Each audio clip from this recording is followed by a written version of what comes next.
欢迎来到 GSN 战略分析。今天我们要来剖析一场正来重塑未来10年科技版图的权力转移。过去几年 AI 的竞赛核心，我们都以为是模型规模，对吧？越大越好。但现在我可以告诉你，整个战场已经转移了。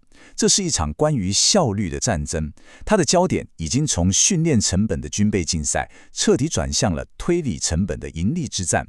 这不只是一次技术的演进，这是一场商业模式的根本变革。它将会决定下一代科技巨头，谁能崛起，谁会衰败。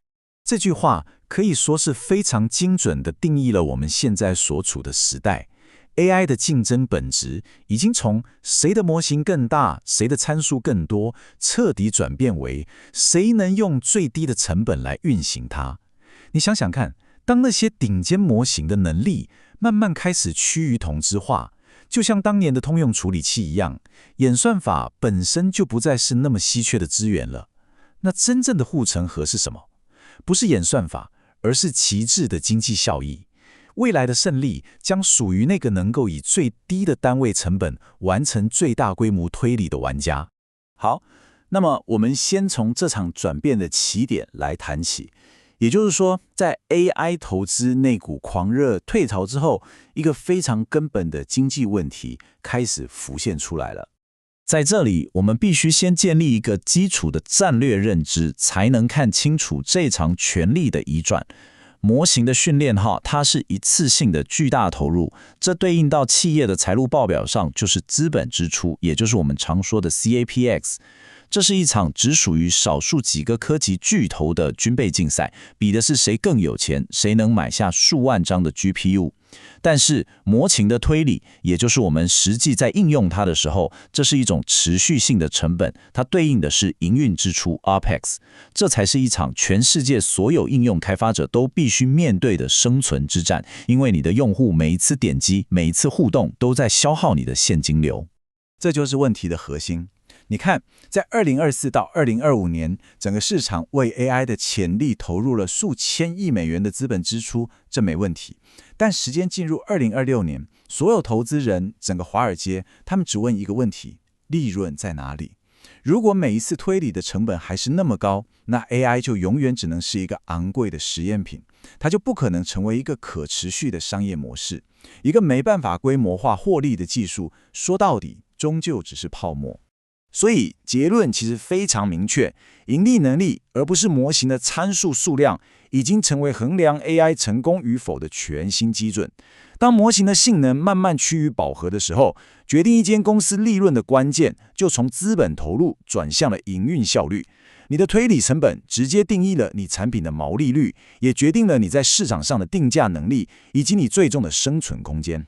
接下来让我们来深入探讨一下那些正在让这个高效 AI 新时代成为可能的技术突破。究竟是什么样的魔法让这一切发生了？这个问题听起来可能有点像科幻小说的情节，但它正在成为现实。答案呢，就藏在2项关键的，可以说是革命性的技术里头。它们正在从根本上改变 AI 的物理限制，让智慧不再被局限于机房的体积里。好，现在我们来揭开第一个秘密：量化。你可以把它想象成，我们把一套占据了你家整个书架的精装版百科全书，转化成一片可以轻松放进口袋的微型胶卷。在技术上，我们是把模型参数原本使用的16bit 高精度浮点数据压缩到像4bit 这样子的低精度格式。这背后的数学取舍是什么？我们牺牲了那一点点微乎其微的精度，但换来的是什么？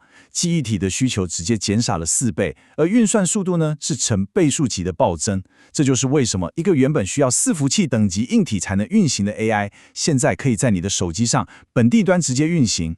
第二个秘密武器叫做增流，这是一个非常有意思的过程。你可以想象成大师带徒弟，我们让一个拥有数千亿甚至上兆参数的巨型老师模型去训练一个规模小得多的学生模型。在这个过程中，老师模型并不是把所有的知识都硬生生地灌输给学生，而是把它判断事物的那个核心逻辑与精髓给增流出来，然后传授给学生。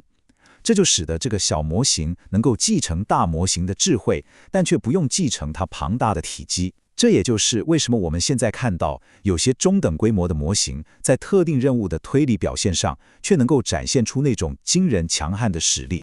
所以你看，这两项技术完美地展示了量化与真流的力量，就是让 AI 突破物理限制的关键。他们把智慧从那些庞大的资料中心里解放出来，让它得以普及。这不只是单纯的技术优化，这可以说是智慧民主化的开端。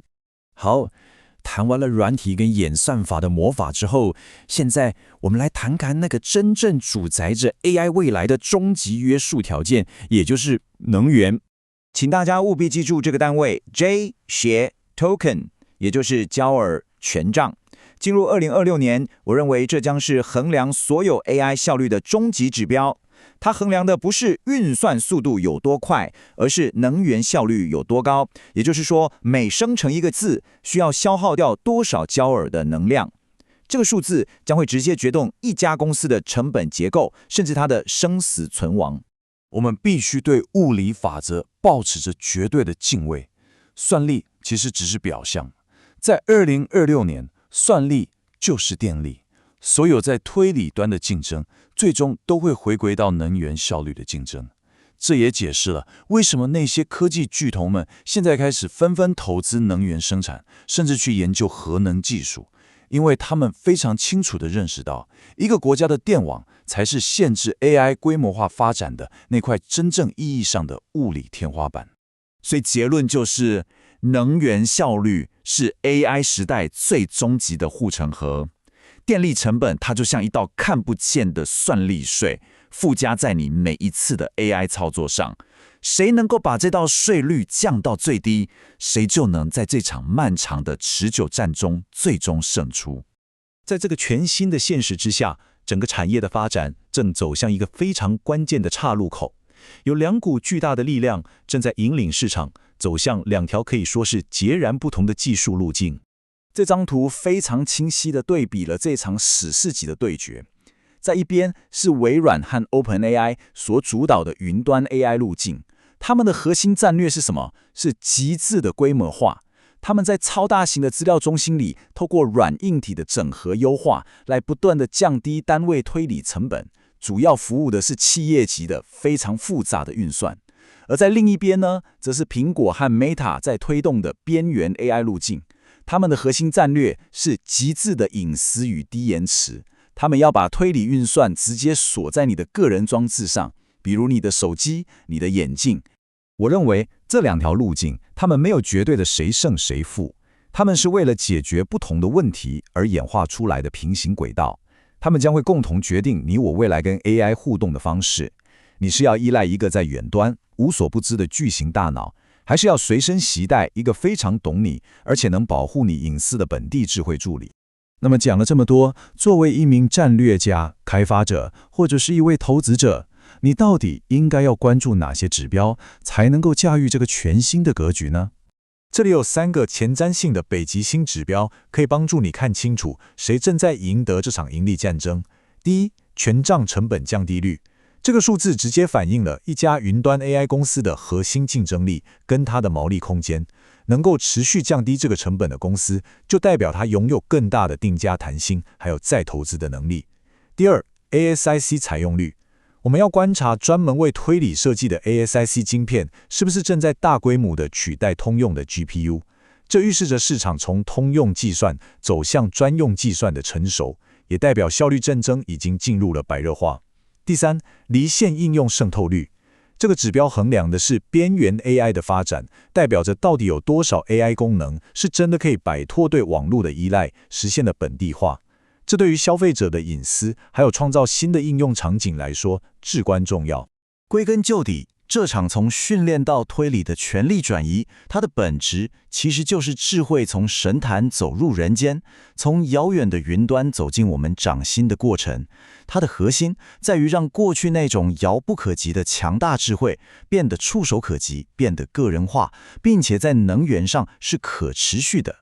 人类智慧边界的重新定义其实已经开始了，而最激动人心的那些创造，我相信还在前方等待着我们。今天是2026年，我们不追逐风口，我们只在风还没吹到的地方等待。这里是 GSN 战略分析，帮助你看清技术与能源的底层逻辑。我们下集见。